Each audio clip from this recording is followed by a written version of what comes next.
ヤムナティラバナチャリジャヤラダマダバクンジャビハリジャヤラダマダバクンジャビハリジャヤゴピジャナバラバギリバラダリジャヤゴピジャナバラバギリバラダリヤショダナンダナブラジャジャナランジャナヤショダナンダナブラジャジャナランジャナヤムナティラバナチャリヤムナティラバナチャリジャヤラダマダバギリバラダジャヤラダマダバクンジャビハリ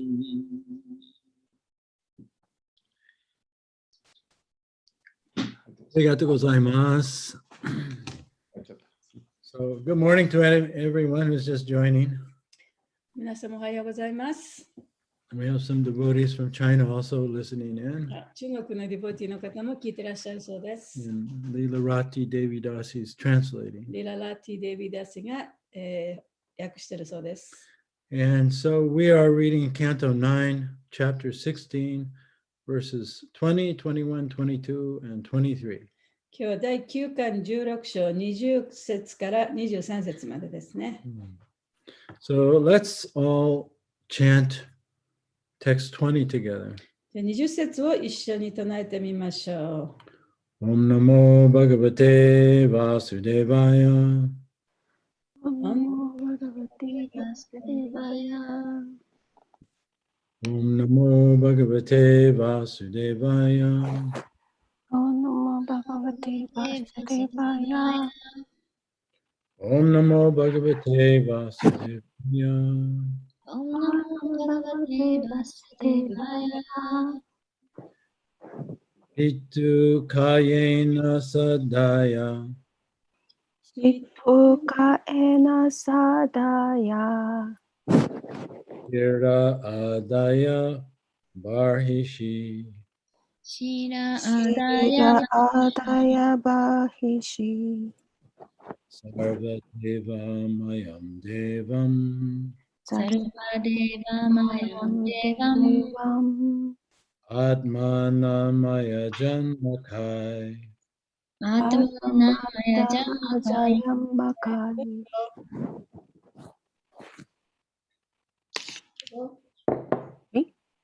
どうぞ。あれバーグナーやってませんよ。いいですよ。遠慮しないでください。また別の人もどうぞどんどんやってみてください。ピトゥフカエナサダヤサンダヤ。ピトゥカエナサンダヤ。シラアダヤバルヒシ。シラアダヤバルヒシ。サルバデバヤムデバン。サルバデバマヤムデバン。アトマダムアジャヤマカイヒ。アトマナンアヤジャマカイ。ピトゥカエナサンダヤ。ピトフカエナサンダヤ。シラアダヤバルヒシ。シラアダヤバルヒシ。サルバデバマヤンデバン。サルバデバマヤンデバン。アトマナンアヤジャンマカイ。アトマナンアジャヤンマカイ。どうぞ。どうぞ。こっち画面が出ない。どうぞ。耳良くなったんかな。いや、大丈夫。ありがとう。よかった。Okay, word for word. はい。今日みんな恥ずかしいみたい。Pitu, ピト、 his father. 彼の父親の Kayena, カイエナ、 with the body. 体で Sandaya, サンダーヤ、 joining. 加わって Shira, シラ、 the head. 頭、 Adaya, アーダーヤ、 keeping.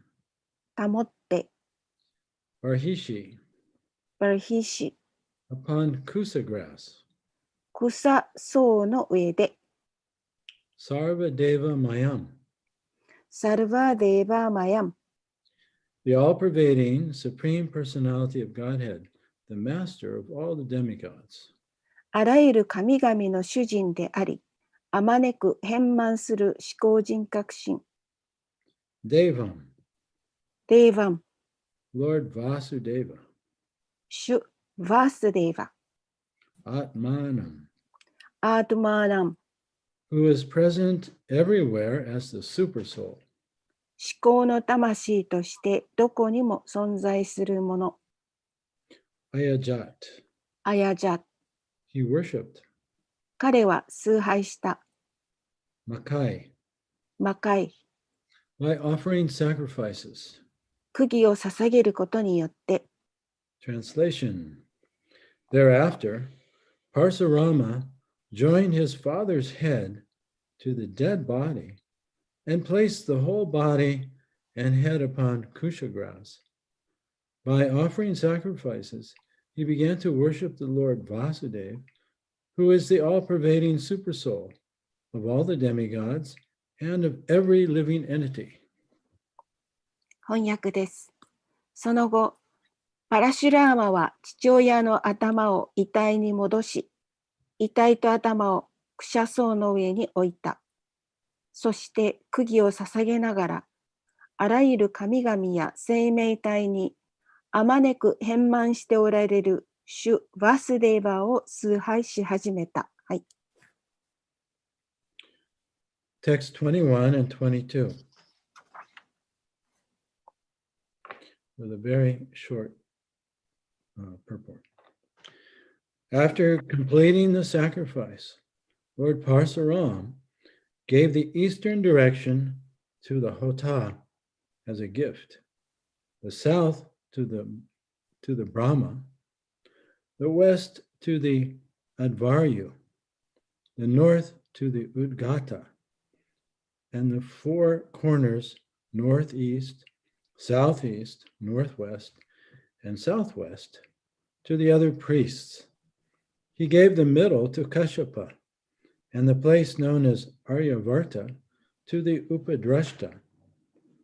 Whatever remained, he distributed among the Sadhyas, the associate priests. 第21と22です。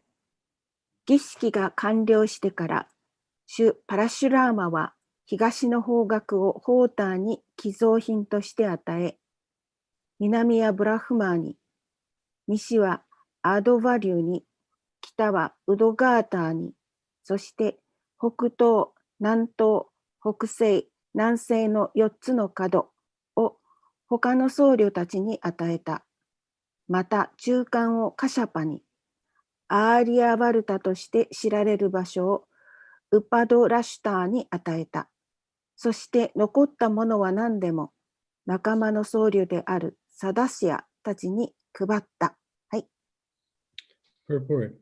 The tract of land in India between the Himalaya mountains and the Vindhya hills is called Aryavarta. 解説。ヒマラヤ山とウィンディア丘の間にあるインドの広い区域はアーリアバルタと呼ばれています。Text 23 and purport. Thereafter, having completed the ritualistic sacrificial ceremonies, Lord Parsurama took the bath known as the Avabrita Snana. Standing on the bank of the great river Saraswati, cleared all sins. Lord Parsurama appeared like the sun in a clear, cloudless sky. 23節。その後、宗教的な区議祭を終えてから、主パラシュラーマはアバブリタ・スナーナとして知られている沐浴をした。偉大なるサラスバティ川のほとりに立って、あらゆる罪を洗い流した主パラシュラーマは、まるで雲一つない澄んだ空に現れた太陽のように見えた。はい。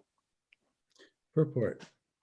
As stated in Bhagavad Gita, chapter 3, verse 9, Yagnarta karmano nyatra loko yam karma bandhana. Work done as a sacrifice for Vishnu has to be performed.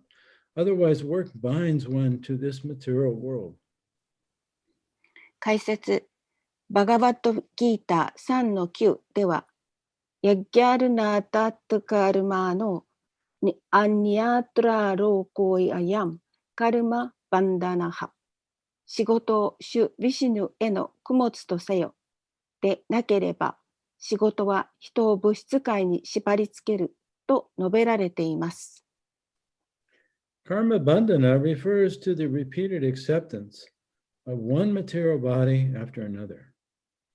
カルマバンダナとは、次々と繰り返して肉体を受け入れるという意味です。The whole problem of life is this repetition of birth and death.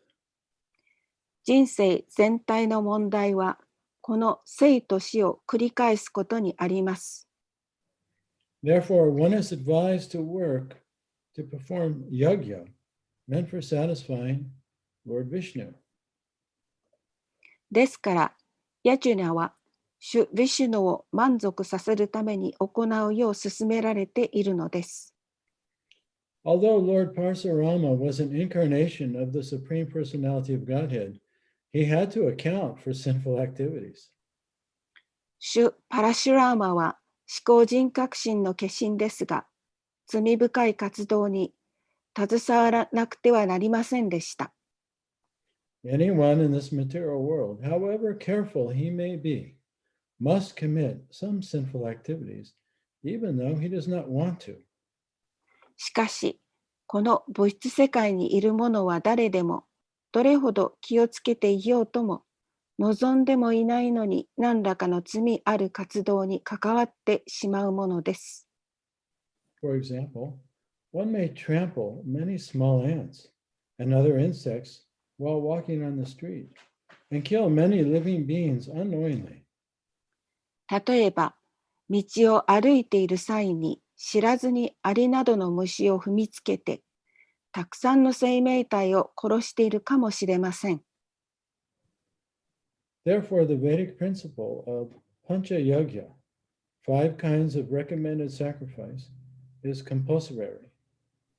ですから、パンチャ・ヤジュニャのベーダー原則、すなわち進められている5種類の区議は、必ず行われなくてはなりません。In this age of Kali, however, there is a great concession given to people in general. しかし、この狩りの時代には、一般の人々に与えられた素晴らしい特権があります。Yagnai Sankirtana Prayer Yajanti Hi Sumeda Saha Srimad Bhagavatam 11.5.32 We may worship Lord Chaitanya, the hidden incarnation of Krishna. ヤジナハサンキルターナプラヤイルジャナンティヒスメダサハ。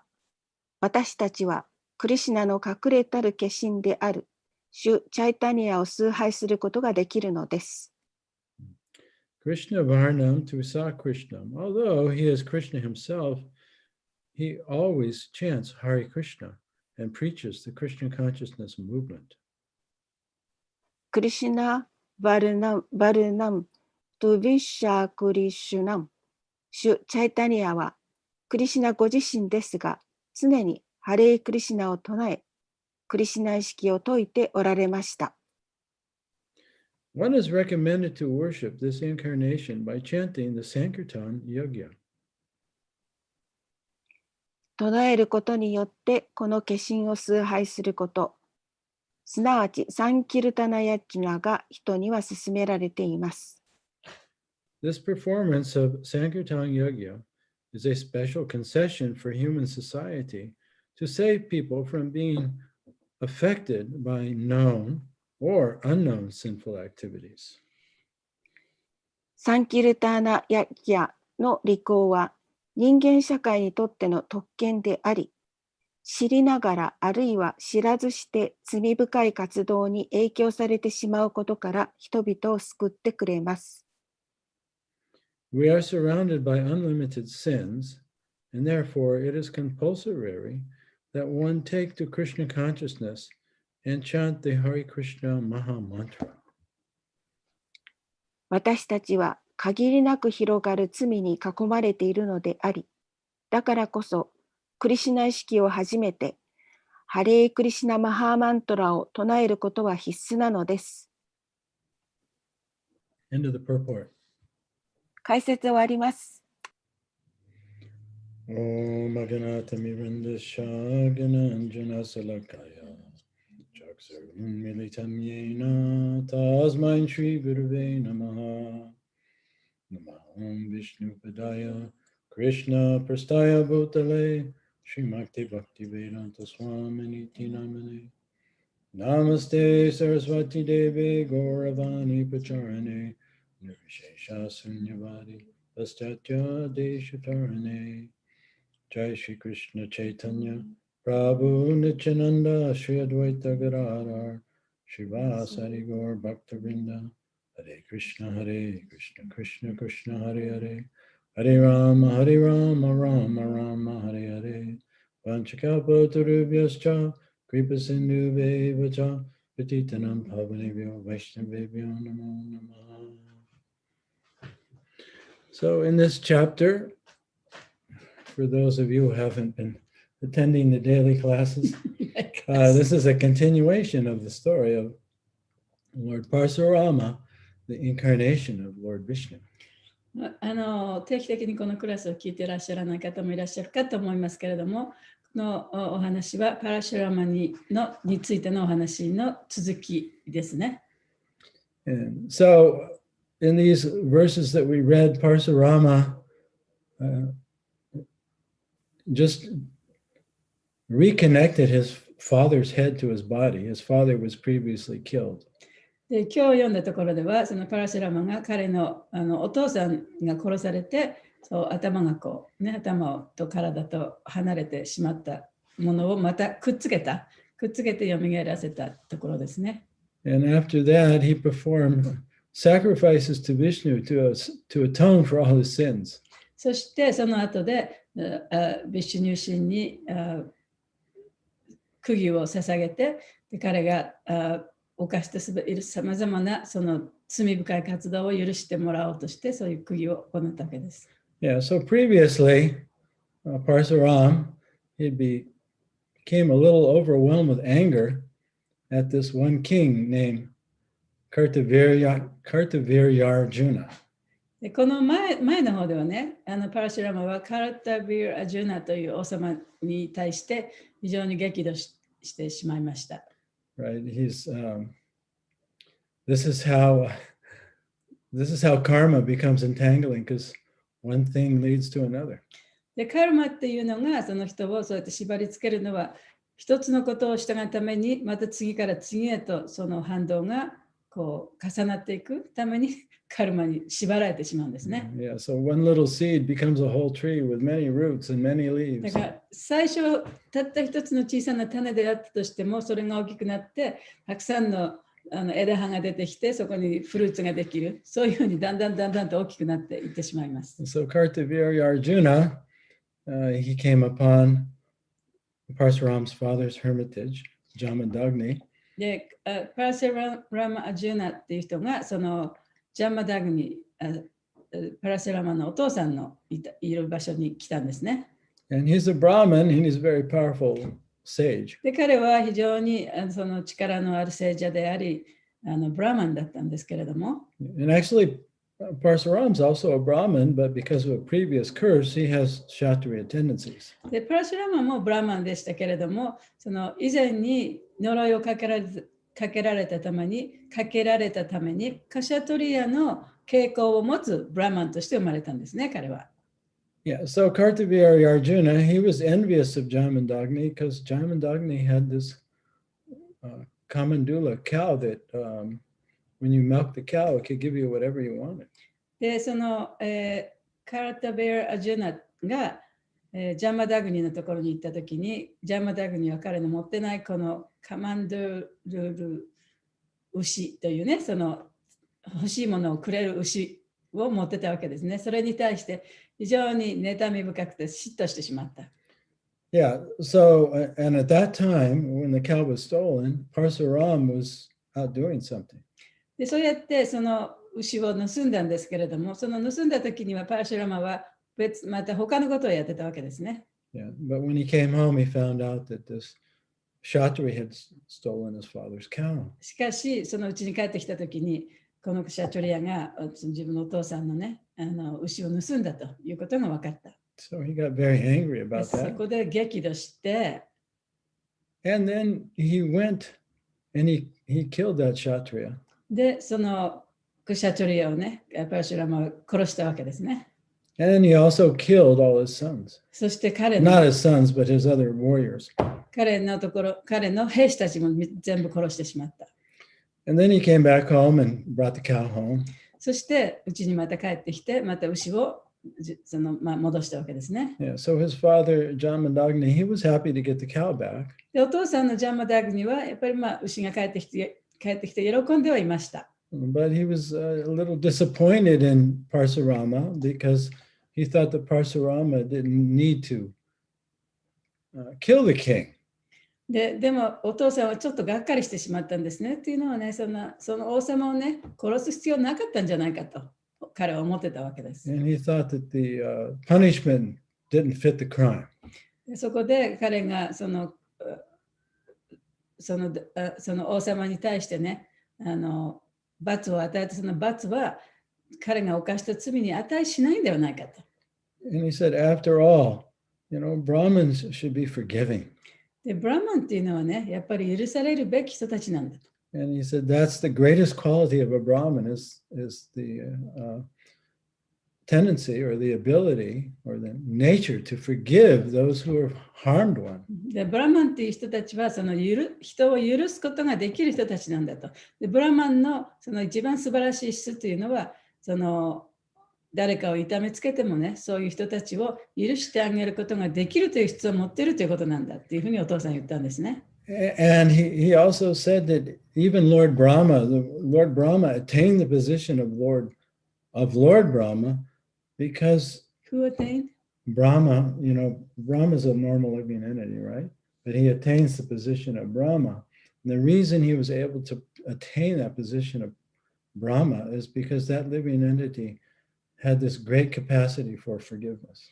で、そのブラマっていうのは普通のブラマ、普通の人間っていうかね、人だったんですけれども、生き物だったんですけれども、非常に高い質を持っていたために、ブラマのその地位を得ることができたと。で、彼がその地位を得ることができたもう一つの大きな理由というのは、彼はその人々をね、許すことができるというその大きな特質を持っていたからなんだ。So Jamadagni, he chastised Parsurama. で、そうやってジャマダグニはそのパラシュラマを叱ったわけですね。And he said, to kill a king, that's a great sin.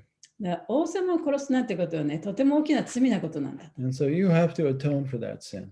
それをやっぱりね、償わなきゃいけない。And so he said, you have to visit the holy places. You have to go on pilgrimage. で、その巡礼をしてね、その聖地にさまざまな聖地に行きなさいと。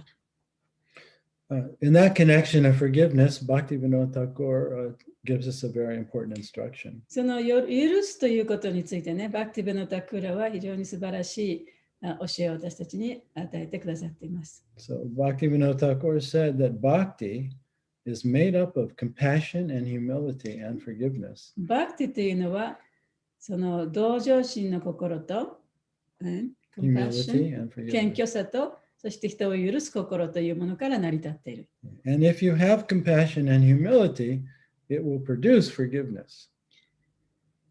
そしてその同情心と謙虚さを持っていたならば、人を許すことができる。Yeah, now it's very difficult to forgive someone, especially if you're still feeling the pain of the hurt. 自分がね、その傷つけられたその痛みを感じている最中にね、相手を許すっていうのはとても難しいことです。But Brahmins, and especially Vaishnavas, they're not the normal conditioned soul. しかし、ブラマン、特にそのバイシナバのブラマンたちは普通の条件付けられた魂とは違うんですね。Especially Vaishnavas. 特にバイシナバたちは違います。Especially followers of Lord Chaitanya. 特にチェイタニア神に従う人たちは違っています。Because they cultivate humility. というのは、そういう人たちは謙虚さというのをね、高めているからです。That means we're very truthful about our own faults. というのはどういうことかというと、自分の欠点というものをね、よくちゃんとそれを知って認めているからなんですね。Right? We don't want to defend our false sense of self. We want to get to the truth.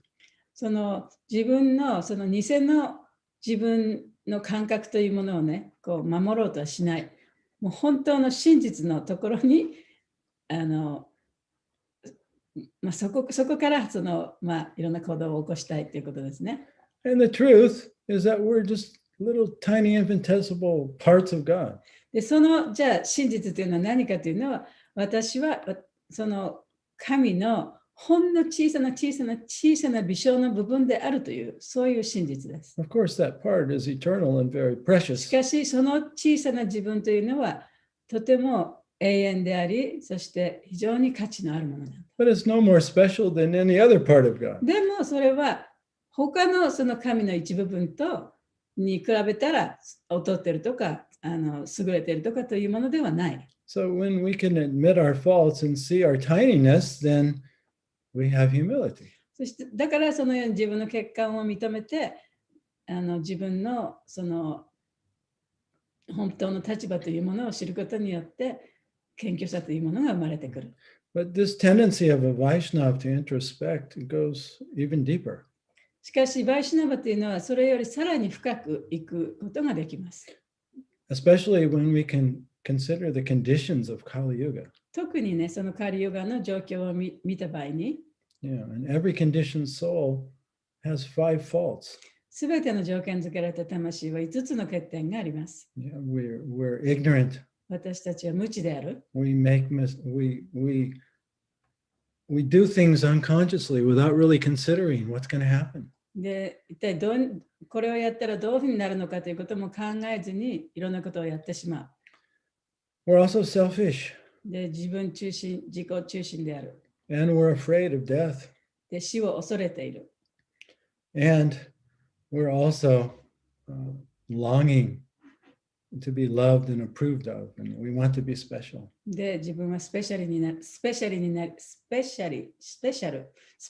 なりたい。そして愛されたい。他の人から認めてもらいたいとずっと思っている。So because of these 5 faults, we commit horrible sins and make horrible mistakes. で、その5つの欠陥があるために私たちは大きな間違いを犯しやすいんですね。Yeah, so somebody who has hurt us, 誰かが私たちをこう傷つけたと。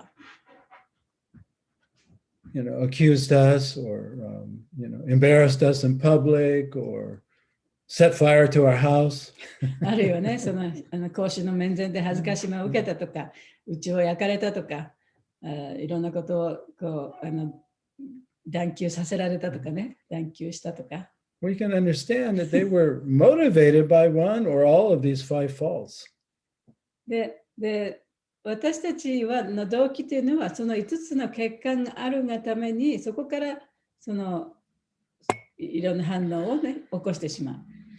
And we have the same 5 faults. で、私たちもその5つのね、欠陥があるわけですよね。自分だってあるわけです。So in humility, when we admit our position, 謙虚さを持つと、その自分のいる立場というものをね、ちゃんと認めることができる。and we also understand the position of our so-called enemy, そして相手の方、すなわちその敵方にも同じような欠陥があるということを見ることができる。just like we have compassion for a small child that doesn't know what they're で doing. 例えばね、小さな子供がね、一体子供は一体何が起こっているかわからない。そういう子供に対しては、その同情する気持ちを持つことができますよね。Yeah. So from humility, we have this compassion for ourselves and for others. その謙虚さがあれば、自分に対しても、あるいは相手に対しても、その同情する気持ちが持つことができます。And then from that humility and compassion will arise forgiveness. そしてその謙虚さとその同情心があることによって、そこからその人を許すという気持ちがね、生まれてきます。Yeah. So first we have to see our own tininess.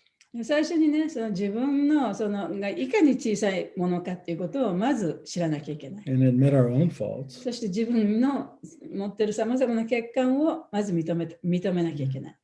And then we'll see, well, there really is nothing to forgive because we're also ignorant. で、そうするとね、もう許してあげるなんていうことはないんだと。っていうのは私たちはみんなね、そういう無知にいるんだから。And if anything, the Vaishnava prays for those who are still caught in ignorance. バイシナバっていうのはむしろね、そういう無知にまだ無知の中にその陥っている人に対してね、そのかわいそうだなっていうもう憐れみの心を持つべき人たちなんだ。Yeah, so unless we have this humility and compassion and forgiveness, there's no question of love for God. That's an illusion. だから謙虚さと同情、憐れみの心、そしてその人を許す心がなければ、no question of what? 神へ There's の no question of actually having love for で God. 神への愛っていうね、ことはもう問題外ですね。Yeah, because you can't be angry at the parts and love the whole. で、その一部分に対して愛を持っていないのに、その大きな全体に対して愛を持つことはできないですよね。Yeah, so Bhaktivinoda Thakur, he says, Bhakti is made up of compassion, humility, and forgiveness. And if you have compassion and humility, it will produce forgiveness. で、バクティブナタクーラは、そのバクティというのは、憐れみと、それから謙虚さ、そして許す心を持ってできているものだと。そしてそしてその憐れみの心と、謙虚さを持っているならば、そこから人を許す心が生まれてくる。というふうに言ってます。So, Jamandagni, he stayed in his hermitage, and Parsaram, he went off on pilgrimage. で、ジャマダグニはその自分の住処にとどまり、そしてパラシュラマはその巡礼の地に立っていったんですね。巡礼の旅に立ったんですね。But, you know, karma is just so complex. One thing leads to another. しかし、カルマというものはとっても複雑なものなので、またどんどん次から次へといろんなことが起こってくるんですね。Yeah, the sons of Kartavir Arjuna, they were angry at Parsuram for killing their father. で、そのカルトベラ・ジュナたちの息子たちは、パーセラマがその自分のお父さんを殺してしまったと、自分たちのお父さんを殺してしまったということに対して非常に怒っていました。Yeah, and so when you get angry, anger wants revenge. で、そうやって怒るとね、そのリベンジ、敵を取りたいと思うわけですね。So while Parsuram was on pilgrimage, they came to the hermitage of Jamadagni and they killed him. だからそのパラスラマが巡礼をしながらあちこち行ってる間にその息子たちがお父さんのねそのいるところに行ってお父さんを殺してしまったんですね。They cut his head off. でお父さんの首を切り落としてしまった。And they left the torso, but they took the head with them. それで胴体をそこに残していったけれども首だけねどっかに持ってったんですね。So when 日本と同じじゃ日本もそうやんのよ。So when Parsuram came back and saw the body of his father lying there, headless body, he got very angry. で、パラシュラマがうちに帰ってきたときにお父さんの胴体だけがそこにあったと。で、頭がないね。その体を見たときに彼もまたそこで激怒したわけです。And then he went back and he killed the sons of Kartavir Arjuna and brought the head of his father back. And now in this verse, reconnected his father's head. で、そのパラシュラマはカルトビア・ジュナの息子たちのうちに行って、お父さんの頭を取り戻してきたと。で、その息子たちを全員殺して、の頭をお父さんのうちに持って帰って、頭と胴体をくっつけたというところが今日のところですね。Yeah. And now he's performed yajna to atone for his sins. そして、その自分の罪深い活動を活動の懺悔としてね、そのバースデーバに釘をしました。Now he's come back. He rejoined the head of his father, Yes. and he's atoned for his sins. で、自分の罪をね、ちょっとそこで後悔してるんですね。But he atones for his sins by performing yajna to please Lord Vasudeva. しかし、その後悔をどういうふうにして後悔したかというと、そのバースデーバにヤギャを捧げることによって後悔したんですね。Yeah. So, the way to atone for sins is to approach the Lord and ask forgiveness. だから自分のその罪深い活動を償うにはどうしたらいいかというと、やっぱり最高主に近づいていってお願いしなきゃいけないということです。Yeah, if you're aware of the sins you've committed. 自分がね、したその罪というものがどういうものかということがちゃんと分かっていればね。So I like this prayer that we pray to the Lord. で、この私たちが主に捧げるお祈りの言葉がありますけれども、私はこれが大好きです。Yeah, Lord, please forgive me for all the pain and suffering that I've caused others, knowingly or unknowingly. で、そこで言われているのは、知ってか知らずか他の人に与えてしまったその苦しみ、私がそういうものを与えてしまった苦しみについて許してくださいと。And as Prabhupada points out in the verse, in the purport, he says that just living in the material world, we cannot escape causing pain to others, knowingly and especially unknowingly.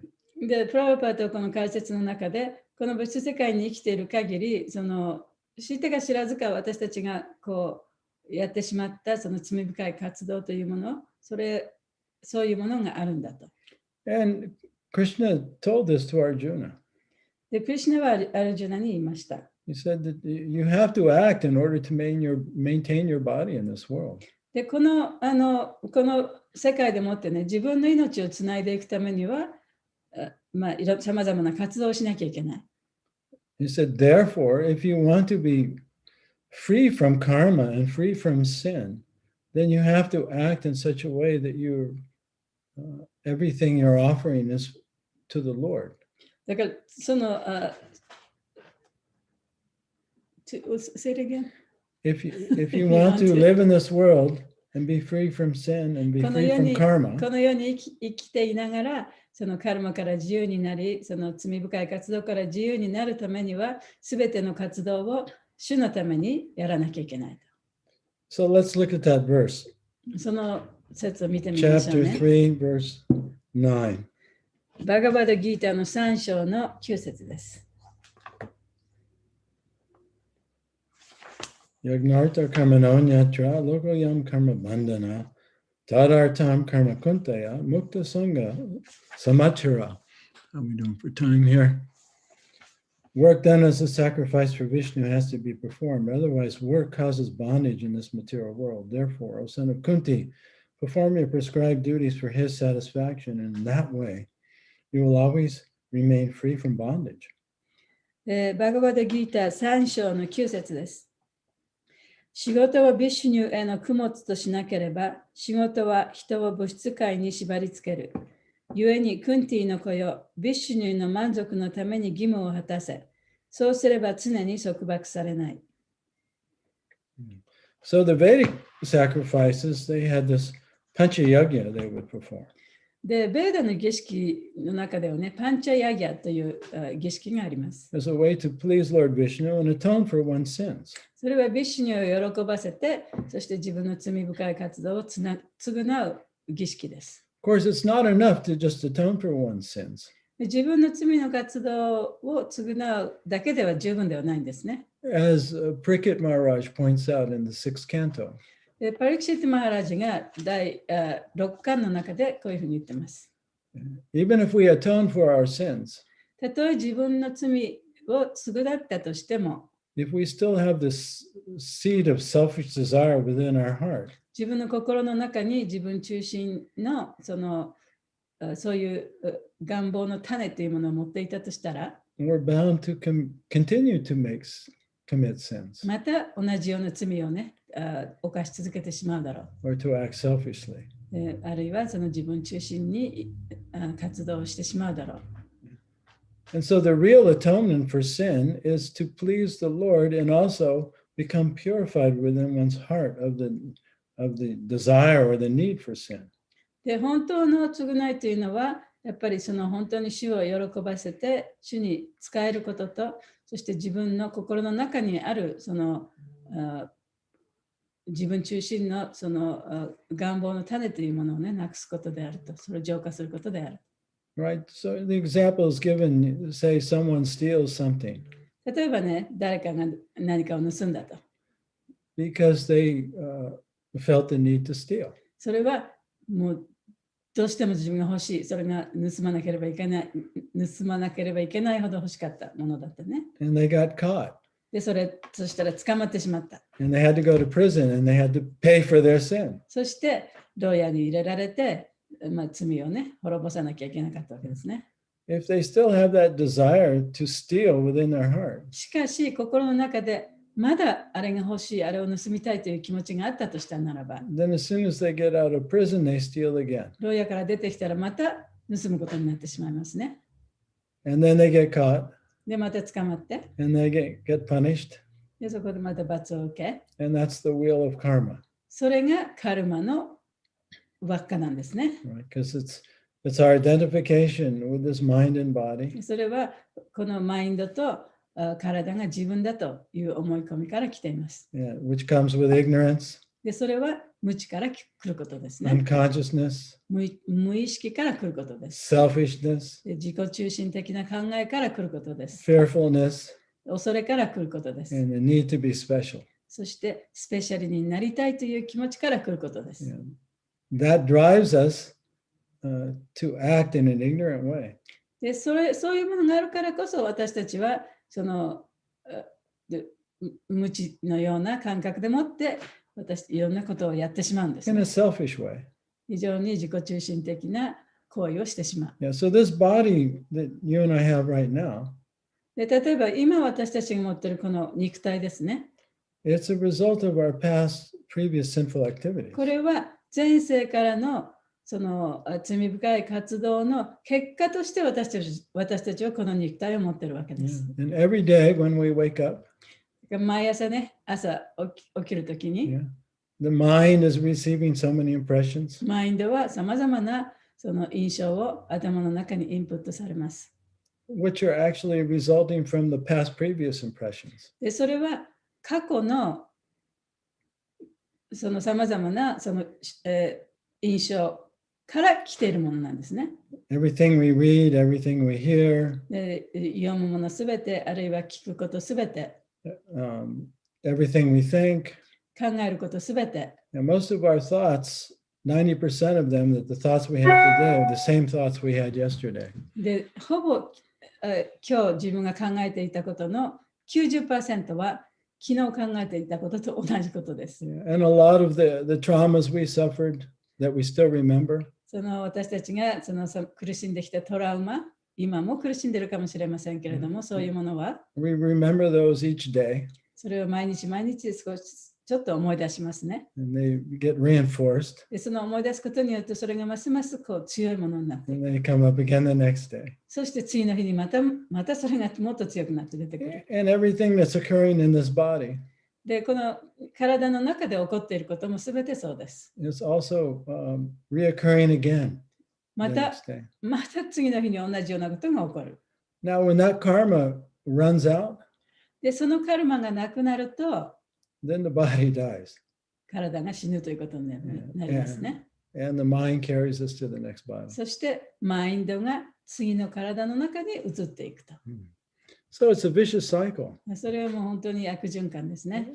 So the way out of this cycle is to lay ourselves at the lotus feet of the Lord. その悪循環から抜け出すためには、やっぱり主のね、その足元に自分を投げ出さなければいけない。And pray to be forgiven for our sins. そして自分の罪を許してほしいというふうに願わなければいけない。Especially if we hurt somebody else. 特に自分がね、他の人を痛めてつけたりした時なんかはそうですね。In order to be free from that sin, で、その罪から自由になるためには、we have to apologize to that person. その人にやっぱり謝らなきゃいけない。And we have to make amends.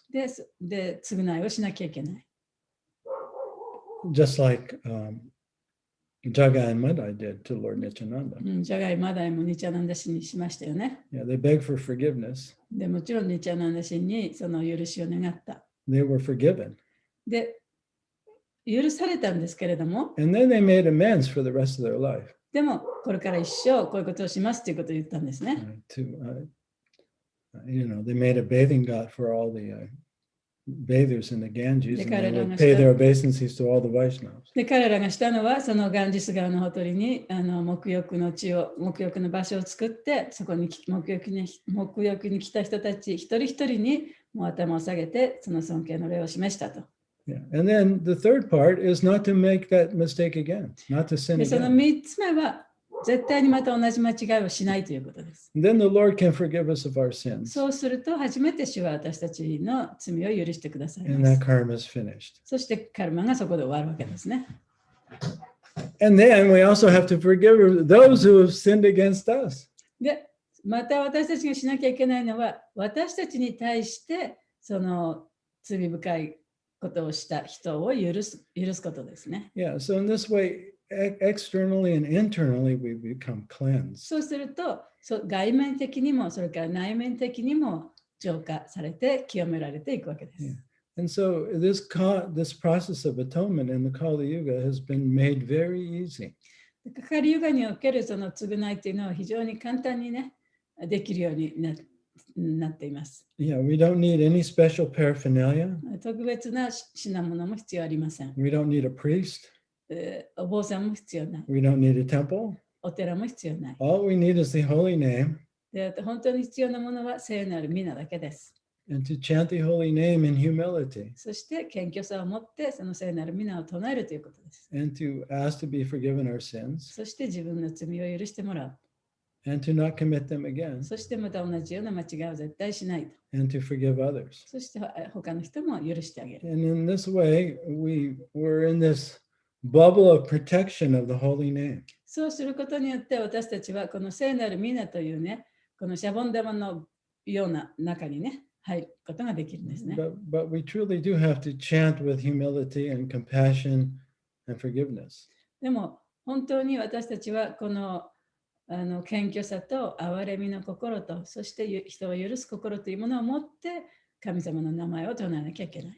Yeah, and the other point that I liked in the purport is Prabhupada said that even Lord Parsuram, who's an incarnation of the Lord, he had to perform this atonement because that's the sticky nature of the material world and karma. で、このプラバパダの解説の中でおっしゃっていることでもう一つ素晴らしいことはね、パラセラマはその主の化身であるにもかかわらず、自分の罪の償いをしなきゃいけなかったと。というのは、このカルマの法則というのは非常にね、複雑でね、それを取るのは難しいものだから。Yeah, so if Lord Parsurama has to sincerely atone for his sins, what to speak of us? そうやってパラセラマも本当に真剣にね、自分の罪を後悔して償ったと。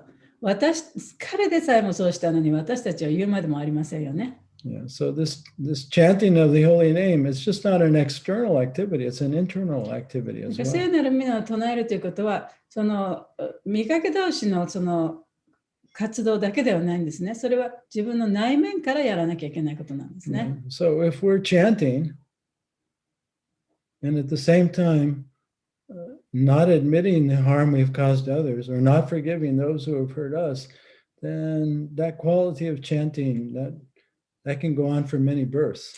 たとえチャンティングをしていても、その自分に痛みを与えた人を許す気持ちがない、あるいは自分が誰かに犯した罪をね、謝る気持ちもない。そういう状態でチャンティングしていたならば、そのチャンティングはもうずっと長い間やってもね、あまり進展はしないでしょう。Yeah, so this lesson of the story of Lord Parsurama, it's very illuminating. パラシュラマのこのレッスンというのはね、とっても私たちに本当に光を与えてくれるものだと思います。Yeah, that's what I'm taking away from today. で、今日の説から学んだことはこういうことです。That even Lord Parsuram had to atone for his sins. で、パラシュラマでさえもね、自分の罪を償わなければいけなかったと。So, any comments or reflections, questions before we finish today? 今日はここで感想とか質問とかございましたらどうぞ。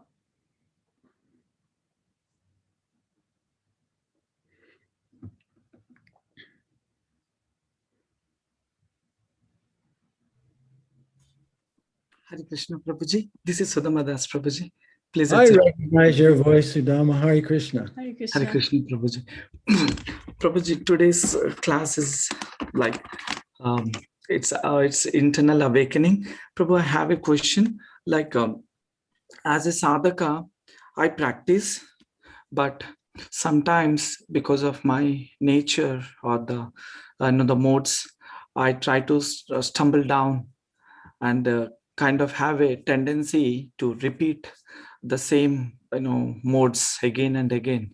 So could you please kindly help me how I can kind of not repeat the mistakes, because your grace mentioned that repeating mistakes means I have not changed my heart. 今日のさっきのお話の中でね、その二度と同じような間違いをしてはいけないと。しかし自分がこの物質世界の中では時にしてやっぱり同じ間違いを繰り返してしまうことがよくありますと。でそれは一体どういうふうにしたらそういうふうにならないんでしょうかという質問です。Well, we want to cultivate truthfulness, especially with ourselves. で、私たちはね、その本当に自分の中でね、その正直さ、誠実さというものを高めていかなきゃいけない。Right? We have to be aware of what our thoughts and our feelings are. だから自分の考えは一体何を自分は考えているのか、どんなことを感じているのかっていうことをね、常に自覚しなきゃいけない。Right? When we're angry. 自分が怒っていたとしたら、or we're critical of ourselves or someone else. 自分のことやあるいは他の人を批判するような心が出てきたとしたら、It's like a little weed just sprouting, right? でそれはその小さな雑草がちょっとこう芽吹いた時ですよね。Yeah, so if we're sincere, でも本当に真剣であったならば、when we see that, でそれを見ることができて、we have to announce it to the Lord in our heart. そしてそれを見たら、自分の心の中にいる主にそのことを伝えなきゃいけない。Yeah, so we have to shine the light on it. そういうものに光を当てるっていうことですね。Now, this is also, the power of the holy name for those who repeatedly chant day in and day out. で、それはその聖なる皆を唱えるその力でもありますね。その聖なる皆を毎日一生懸命唱えると。Right? If we're chanting attentively. で、それ本当に心を集中させて唱えていたとしたら、and we're constantly bringing our attention back to the holy name. そして自分の心を常にその聖なる皆に向けていたとしたら、It's like a light that shines in our heart. それは自分の心の中に光を当てているということになりますね。And so then we can see our conditioning. Previously, we couldn't see it. で、その光が当たるということは、前に見れなかったものが自分の心の中に何があるかということが見えるようになるということです。You see, that's the mercy of the holy name. それが聖なる皆の慈悲なんですね。There's that ability to see our own faults. その自分の欠陥をちゃんと見ることができるというのが聖なる皆の慈悲なんですね。And then at that point, we have a choice. で、そうなったらそこで自分は選択肢を持つことができる。The tendency of our false ego is to suppress those faulty parts of で、 ourselves. 偽の自我の傾向っていうのはその自分の中にあるその欠陥的なものを抑制してしまう、抑え込んでしまう。それがそういう傾向を持っています。Yeah, and to blame others. そしてそれ自分のせいじゃないと。あいつのせいなんだ。あっちのせいなんだと。人のせいにしてしまうね。That's karma bandha. それがカルマバンダと言いま Yeah, す。 so we don't improve much, we don't change そう much. すると自分を向上させていくことはできない。自分を変えていくこともできない。We repeat the same それで patterns 同じことを何回も何回もしてしまう。 because we remain unconscious. それは自分の無意識の状態でそういうことが行われているからですよね。 Yeah, so the way we change and improve is to raise our consciousness. だから本当に自分を向上させるにはやっぱり自分の意識を高めるということです。 And that light of the holy name is giving us that opportunity. で、聖なる皆のその光というのが私たちにその機会を与えてくれるわけです。 Right? That's the purification それが浄 process. 化なんですね。 Right? So then when we see that fault, we admit it, we become much more aware of it than we were before. で、その光が当たると自分の中にあるその欠点のその芽生えてきたのがすぐ分かるようになると。 Right? We confess it to the Lord. それを主に告白して、 And then gradually, it can't, we're not just blindly following it. So that tendency, that sinful tendency will become weaker over time. で、そうすることによってね、その罪のその傾向っていうのがだんだんと薄れてくるんですね。 And then if we've hurt someone, で、例えば誰かを痛めつけてしまった、傷つけてしまった。 then we should also ask for forgiveness. そしたらやっぱりその許してもらわなきゃいけないわけですね。 First, we have to admit to them what we did. 最初にまず自分が一体何をしたかっていうことをまず自分で認める。 Then say, I'm sorry. そしてごめんなさいで。 Then ask for forgiveness. そして許してくださいと。 And in this way, we also get purified from that ignorant conditioned habit that This we've is- had for so many lifetimes. そうすることによってその幾多ものその生と死を繰り返す中で繰り返されてきたその無知のねその行為というかねそういうものをだんだんなくしていくことができるわけですね。 Yeah, so this process of, inner illumination, その心の中を照らすというそのプロセス。 then taking responsibility for our thoughts and our feelings and our actions. そして自分の思考、そして感情、行為に対して責任を持つということ。This is like removing a shadow. それが影をなくすということにつながります。 And then more spiritual light enters into us. で、そうすればするほど、その精神的な光がさらにね、私たちの内面をね、照らしてくれるようになりま And す。 this is a process that we go through day by day. で、それがね、もう日々行われなきゃいけないことなんですね。 Every day we wake up, 毎日朝起きて、 there's an opportunity to go deeper in our inner で reflection. 一日その朝起きた途端に、もう私たちは本当に自分の心の中にさらに奥深くいく、そういう機会を与えてもらっていることになるんですね。 And then to correct ourselves. で、そうやって奥深くいって自分を変えていく、自分を向上させていく、 Yeah, そういう機会です。 right? And then apologize for offenses, make amends. で、自分が犯した間違いに対して謝り、そしてそれを償っていく。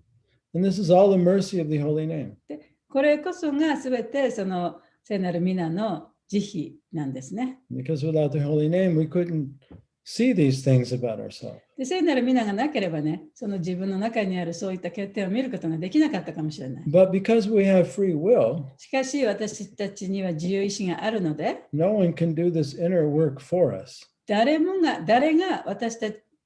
か他の人がね、私たちのためにその心の中の、そういう仕事をやってくれることはできない。他の人は誰でもできることではありません。誰もやってくれない。Yeah, できない。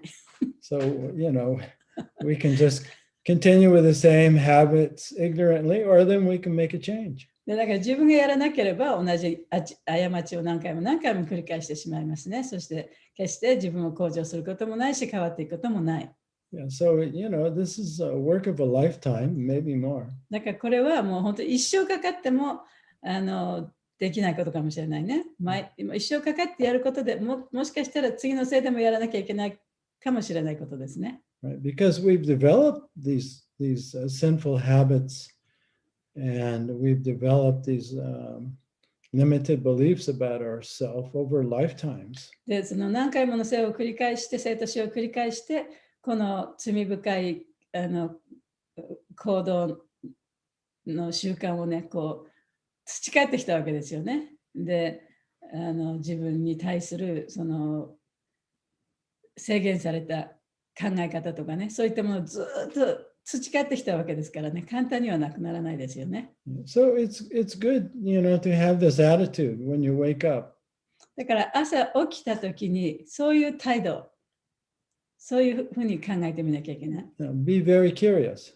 とってもこの好奇心を持ってね、What 考えてみる。conditioned thoughts and feelings are going to show up today? で、今日は一体どのようなね、その条件付けられた、習慣付けられたその考えが自分の中に浮かんでくるんだろうか。どんな感情が来るんだろうか。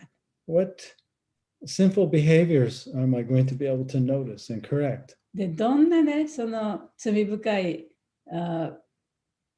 傾向がね、今日の自分には出てくるんだろうか。それに気がついてそれを今日直すことができるんだろうか。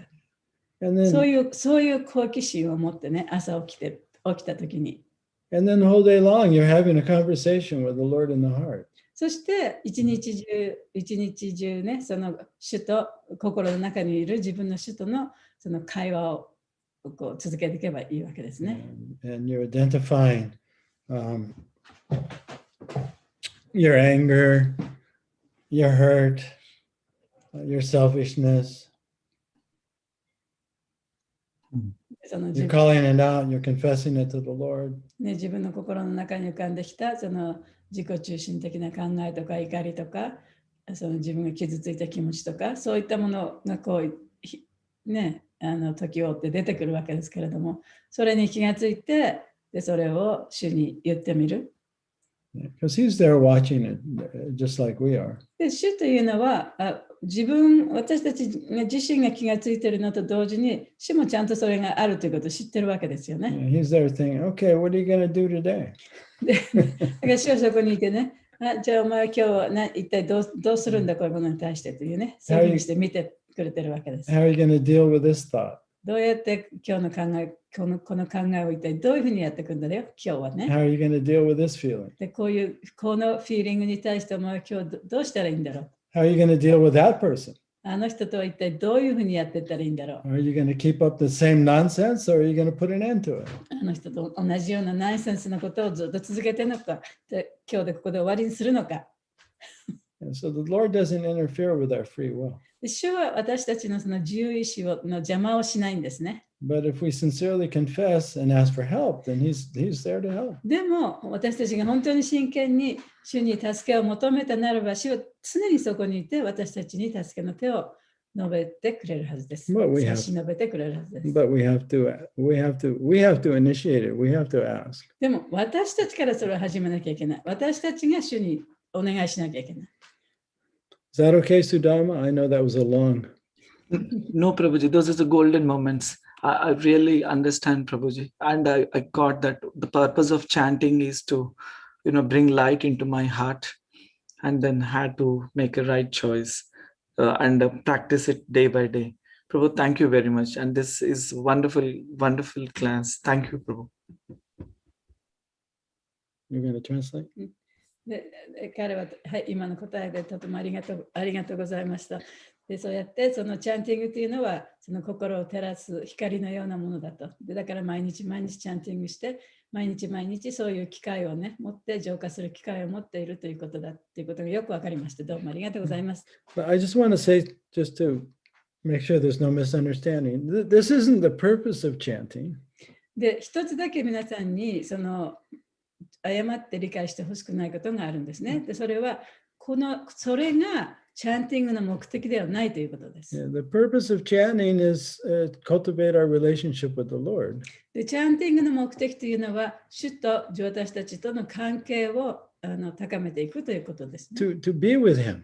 それは主と一緒にいることができるように。To be with Him in the form of His name. で、主がその主の名前という形でいらっしゃるその主と一緒に私たちがいることができるように。And to offer our love to Him. そして私たちの愛を主に捧げることができるように。But as we're chanting, then our heart becomes illuminated.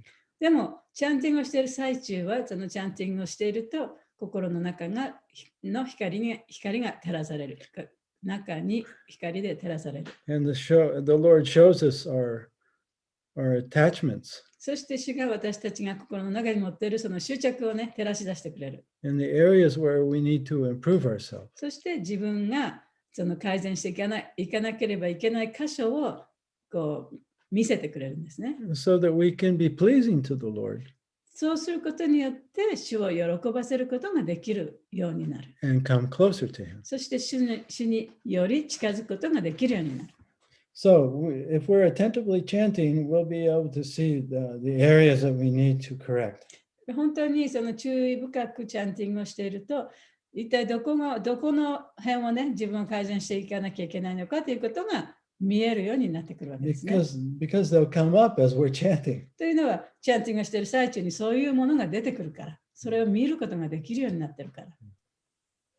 I just wanted to clarify that. その辺のところをね、ちょっと皆さんにちょっと区別というかね、はっきり分かっていただきたいと思います。質問というか、っ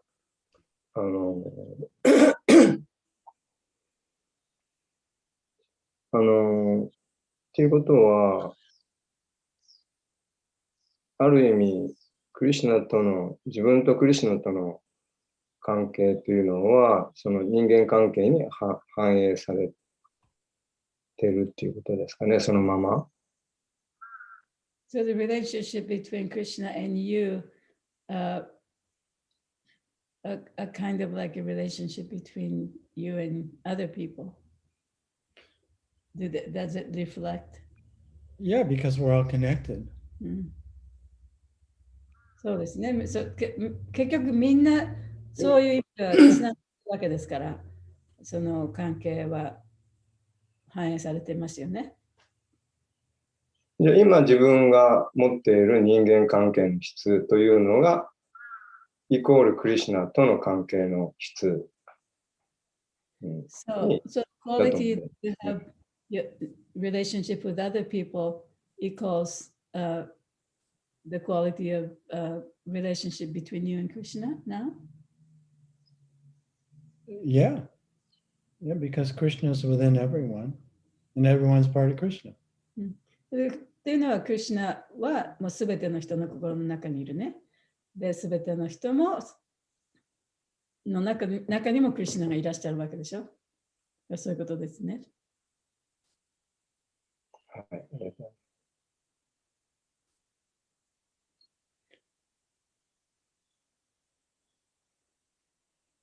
So the devotee, the awakened devotee sees everyone and everything in relationship to Krishna, because Krishna is the source of everything and within everything. だから目覚めたそのディボーティっていうのは、その他の人の中にもクリシュナを見ることができるわけですよね。他の人でももちろん自分もそうだけれども、すべての人、すべてのものとクリシュナとのつながりを見ることができるから、そのように対応していくわけじゃないですか。Just like, for example, in the 10 offenses, the first offense is to not offend a Vaishnava, right? So a Vaishnava is not Krishna. We're all individuals, right? But there's immediate connection. You can't separate the connection between Krishna and a Vaishnava. で、例えばその10のオフェンスのチャンティングをする上での Number 10 one. のオフェンスの中の一番最初のところにあるようにね、そのバイシナバにオフェンスをしてはいけないと。バイシナバに無礼を与えてはいけないというところがありますけれども、それはバイシナバとすべてのバイシナバの中にクリシュナがいるわけですよね。で、クリシュナとその魂との関係はみんな同じよ。だからクリシュナと私たちの関係と同じように、そのバイシナバたちもあるわけじゃないですか。うん。あと、例えばバイシナバじゃない人たち、家族、もしかしたら家族かもしれないし、職場かもしれないし、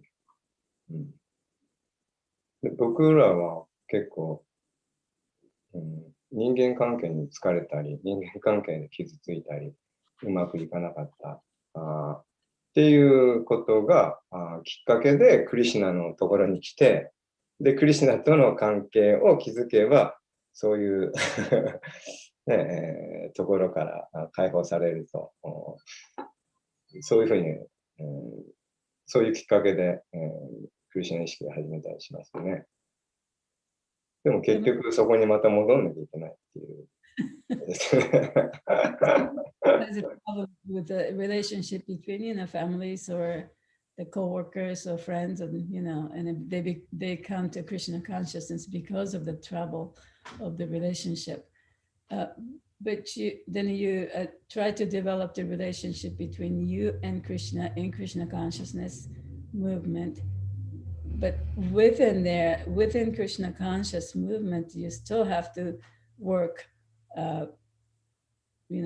work on relationships, not only devotees, but the relationships with other living entities. Right?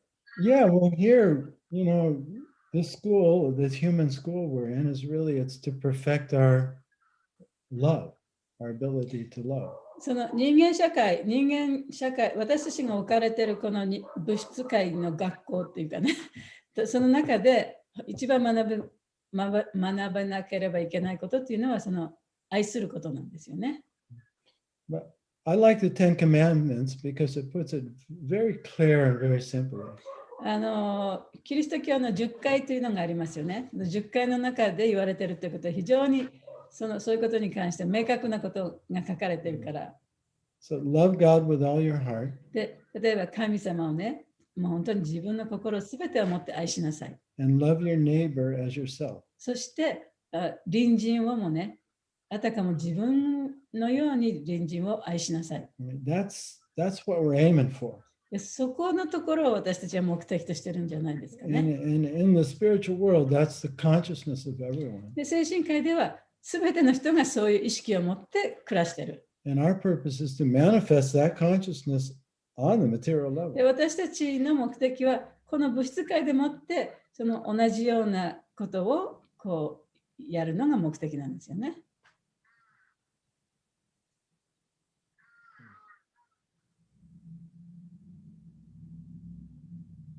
ありがとうございます。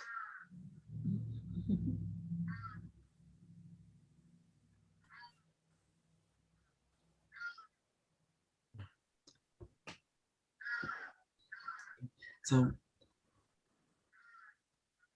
い、クリシュナ山名です。はい。Hare Krishna Yamuna. はい、クリシュナいつもありがとうございます。私の今の状態はいつも、体験というか状態を話します。いつも、バイシュナバは許さなければいけないっていうことを聞くたびに私は苦しくなります。私は許せない人だから。なので、それは告白します。で、やっぱりその時に自分はやっぱしまだまだだなというのもあるけど、まあ人にはやっぱし言えなくて、でも何回もそれが出てくるとちょっときつくなるので、ちょっと今ちょっとちらっと出しておくことで許してもらおうかなっていう感じになっておりますが、まあその自分がその許せないっていうものを持っているっていうことは自覚しています。で、それをチャンティングするときに、どうかそういう自分を助けてくださいってクリシュナにお願いしながら唱えているっていう現状です。以上です。ありがとうございます。So she says, it always makes her feel bad when she hears Vaishnava has to forgive, other living entities, because she still have a hard time forgiving. There's a lot of relationship in a relationship that she has a hard time forgiving. So that's her confession to everyone, And then so she tries to chant, asking Lord to develop. She knew that she has that tendency, but so to develop to forgive others, that kind of nature, So she just made a confession. I feel the same way, Yamuna. 私も同じように感じますよ、山田さん。But actually hearing your confession makes me feel better. でもあなたの告白聞いて私がちょっと安心した。But what I've discovered, when we can't forgive, there's a real pain there in the heart, isn't there? その許すことができないときにはね、やっぱり心の中に、自分の心の中にね、やっぱり大きな痛みがありますよね。And the pain is telling us that we're hurting because of what that person did. でもその痛みが言ってるのは、あの人があんなことしたからね、こんなに私は苦しんでるんだというふうに感じてるかもしれない。And of course, that's our ego's protective mechanism. それはそのエゴの防衛機能というかねなんですね。そういうふうに考えるのは。Yeah, so what I've been doing recently, and I found it a little bit helpful. 私が最近してるのはね、私にとってちょっとこう、助けになるかなと思ってることなんですけれども。That when that voice comes up about that person and what they did. で、そうやってその相手の人が何かやったことに対して、あんなことあれがやったから自分はこんなに苦しんでるっていう、そういう気持ちが出てきたときに、I asked the Lord to show me deeper what's the real issue. で、神様にね、本当にその中で私が学ぶべきもの、もっと深くね、ものを一体何でしょうかと聞いてみるんですね。What's deeper that I'm not able to see or not willing to look at? で、私が今ね、その奥深くにあるもので私が見たくないもの、あるいは知りたくないものが何かあるに違いないと、あるいは自分が見ることができないものね、あるに違いない。それをどうぞ私に見せてください。And just like if somebody has mistreated us or betrayed us. で、誰かが自分を裏切ったとかね、自分に何か嫌なことをしたとかしますよね。Right? We don't want to be hurt again. でもちろん、もう二度と痛みを感じたくないと思ってるわけですね、自分は。So the anger is kind of protecting us, right, from being hurt again. だからそうやってまた傷つきたくない、傷ついた時のその気持ちを知ってるから、二度とそういう体験をしたくないという気持ちがあって、自分をこう守ってるわけですよね。But we never get to that part that's really hurt. でも、本当に心の奥底の方で、その痛められた、傷ついた気持ちっていうのはまだ見てないわけです。自分守ってるわけだから。Andそれを二度と感じないようになんかこうガードしてるわけですじゃないですか。So lately I've been asking the anger part to that part. I'm saying you're doing a good job. だから私は最近はね、例えば怒りというものに対してね、怒りが出てくるということは自分をこう守ってるわけでしょ。起こることによって何かもっと奥底にあるものを守ってるわけじゃないですか。But I want to talk to that part that's really hurting. だから怒りそのものはとってもね、私を守ってくれてると。でもその奥底にあって本当に自分を痛めてるものは一体何かというものをね、自分は見てみたいと。And I want to understand you and how you feel. で、そこの本当の奥底の自分が一体どんなことを感じてどんなことを考えているか見てみたい。So I discovered there's a part that deeply believes that part is unlovable and not good enough. で、その中でね、その奥底の中で私が感じたことというのは、自分はその愛される資格がないとか、もう他の人から見てはね、何の価値もない人間なんだと思い込んでいる自分がいた。And I asked that part, what are you feeling? で、その自分に、じゃあお前は一体どんなことを感じてるんだって聞いてみたんですね。And that part told me absolute terror. で、その自分は、私はもう本当に恐ろしい、怖いと思ってると。I said, really? そうですか。And I said, I understand. よくわかりました。And that kind of relaxed. で、そうやってその本当の奥底にいて怖がってる自分に対してと会話をしていることでね、ちょっとそれがリラックスしたと。So it's still there, of course. もちろんそこにまだあるんですけれど All the も、parts are there, the angry part, 怒りの部分もある the し、 part that thinks it's no good, 自分は良くないと思ってる、ね、自分なんてダメだと思ってるその自分もそういう部分もある。 the part that's full of terror. で、そうやってものすごい恐れてる自分もまだいる。 But now I'm starting to see it. It's not about the other person. でもそこで私が感じたのは、これは相手の人が何かを言ったとかしたとかということでは全くそれものとは関係ないんだと。 It's about this deeper part that's been separated and cut off and hasn't been acknowledged. それはもっともっと自分の奥底にある部分でもって、もうどこから他のものから全部離れてずっと下の方に一人でね、こう閉じこもってるその自分、そういうものがあったと。 Yeah, so そこから発してるんだと。 what we're doing here is bringing the awakened part of us to the illusory part that developed when we were, little children.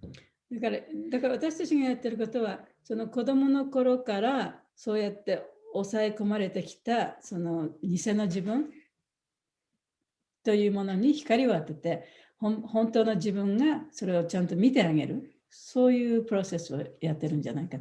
Yeah, so our ego self, that little self it's not a demon, 私たちのエゴがね、その悪魔だとかものすごい悪いものだっていうわけではないんですね。 It's actually quite innocent.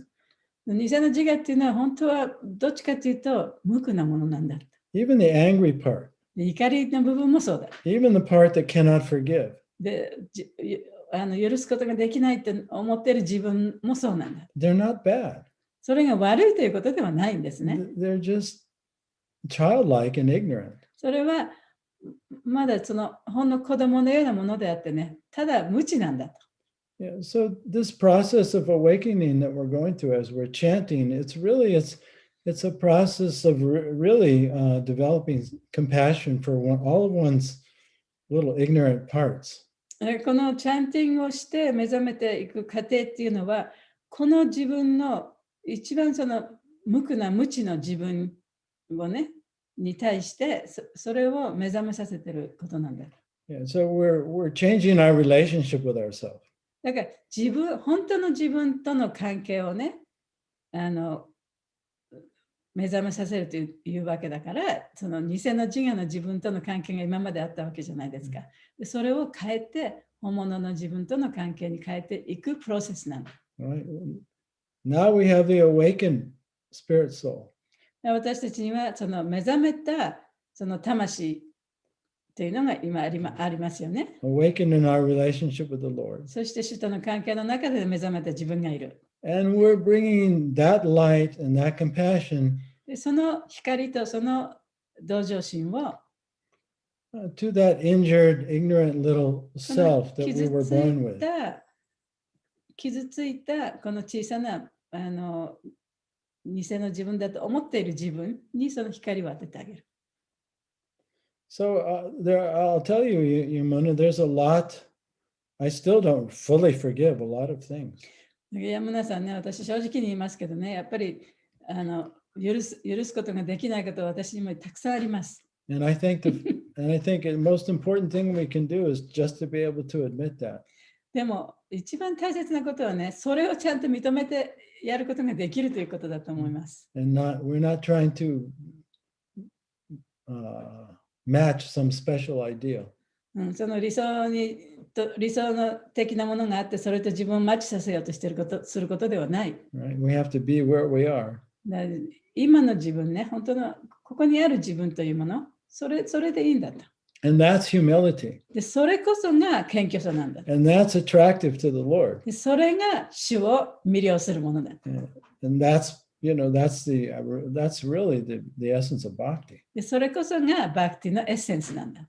真髄なんだと。So hearing your confession makes me feel better. だからあなたの告白聞いてね、ちょっと嬉しいです。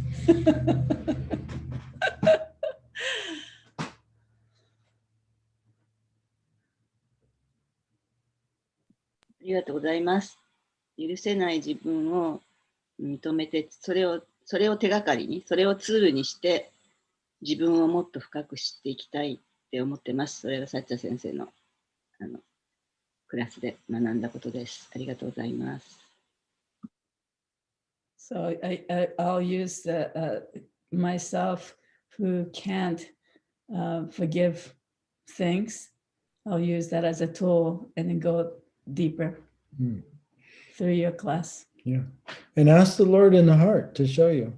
で、心の中の主にね、じゃあどうやったらそこにそういうふうにできるのかということをね、お願いして聞いてみればいいと思います。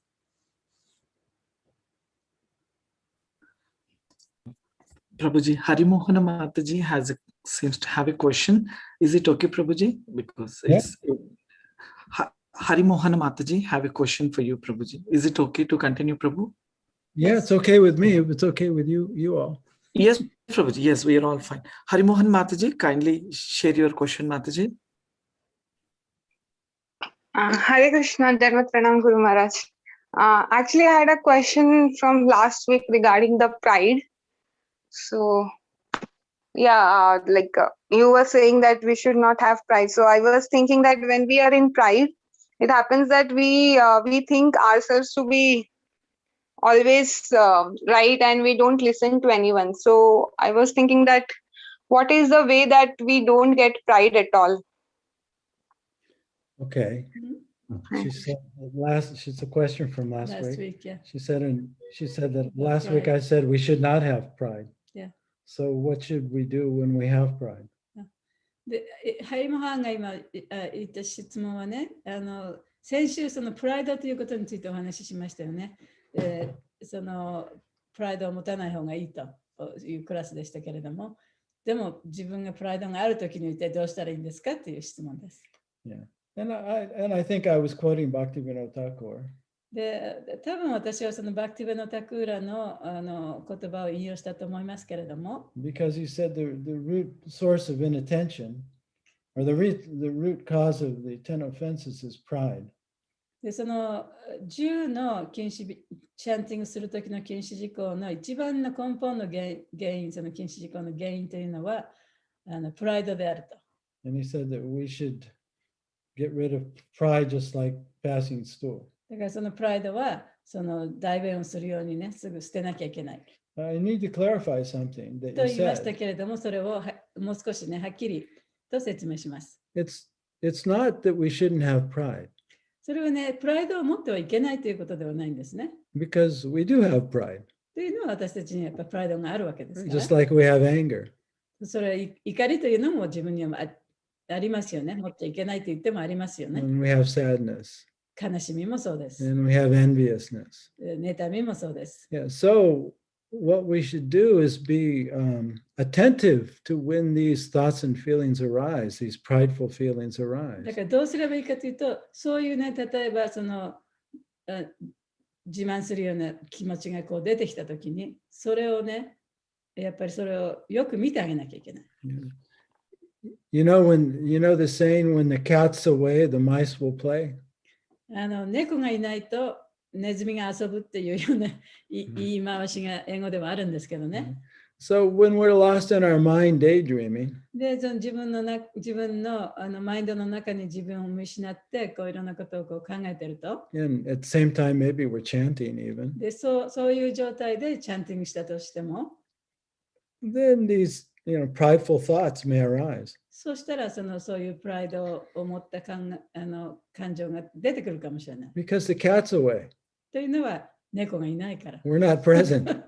というのは猫がいないというのは自分がそこでちゃんと見張ってないからね。And we really don't see what's going on in here. Right? 頭の中で一体何が起こってるかというのを分からないでチャンティングしてるわけですよね。So when the cat comes back, だから猫が帰ってくれば、だから自分の意識がそこに戻ってくれば、 when you're present again, というのは自分がプレゼンスになれば。you can notice that part of you that wants to be right and wants the other person to be wrong. 自分こそがその正しいとかね、相手の人は間違ってるとかっていうそういうプライドの気持ちがそこにあるということに気づくことができる。Or the voice comes up. Oh, that person doesn't know what they're doing. They're always wrong. あるいはその小さな言葉がね、頭の中に浮かんでくる。あの人はね、何が起こってるか全然わからない。あの人いつも間違えてるからとかね、そういう声が聞こえてくるかもしれない。Yeah, so when you notice prideful thoughts or feelings, then you identify it, you label it. で、そういう気持ちが出てきたときに、じゃあそれをね、ちゃんと見てあげて、そこにちょっとレベルを貼ってあげる。You bring it to consciousness. で、意識の中に出してあげる。Right? The cat's back. 意識の中に出すということは、ちゃんと猫がそこに戻ってきたということですね。ネズミは遊べない。Then you can confess it to the super soul. そしてそこでスーパーソウルに告白します。And the whole thing just dissolves. そうするとすべてがこう消滅してしまう。Yeah, so again, you're bringing light to where there's darkness. だからその暗闇があるところには光を当ててやるということなんですね。Yeah, so we're not going to we don't have to get rid of pride. だからプライドをね、持っちゃいけないとかそういうことではない。We just have to be aware of it when it でも arises. そのプライドが出てきたときに、ちゃんとそれに気がつける状態に自分がなきゃいけない。Because it's all based on an illusion of who we imagine でそれ ourselves は to be. 自分が想像した自分から出てきたものだからね。But when you're present, that illusion it doesn't exist. It can't でも exist. 自分がそのプレゼンス、今の瞬間に自分の意識が持ってくることができると、その偽の自分というのはそこで消えてしまいますね。Yeah, and like I said, we don't want to, our false ego is not our enemy. 偽の自我は私たちの敵ではないんです。But we've been absent our whole life. でも私たちはずっと今までね、何も考えないで生きて The きた。 cat's been away. 何も考えないでいうことは猫がいなかったということですね。見張りがいなかったということ And です now the ね。 cat's back. 今度はその猫が帰ってきた。 And gradually the false ego will recognize that. そうすると、偽の自我。No, the cats will recognize it. Yeah, the false ego will recognize that Oh, I see. the master そう is すると、 back. 偽の自我、要するにネズミはね、猫が帰ってきたなっていうことが、ネズミの方が分かるようになる。偽の自我の方が分かるようになるんですね。 So we have to change our relationship with the false ego. だから偽の自我と自分との関係をね、変えていかなきゃいけない。We have to let the false ego know that the true self is here now.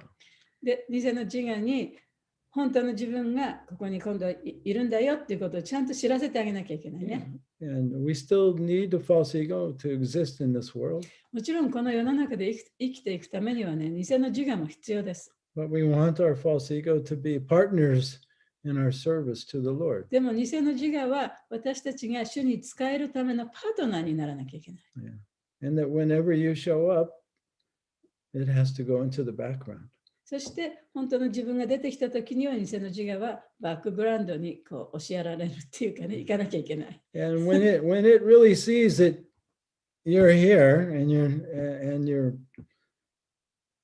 you're going to stay, then it will surrender.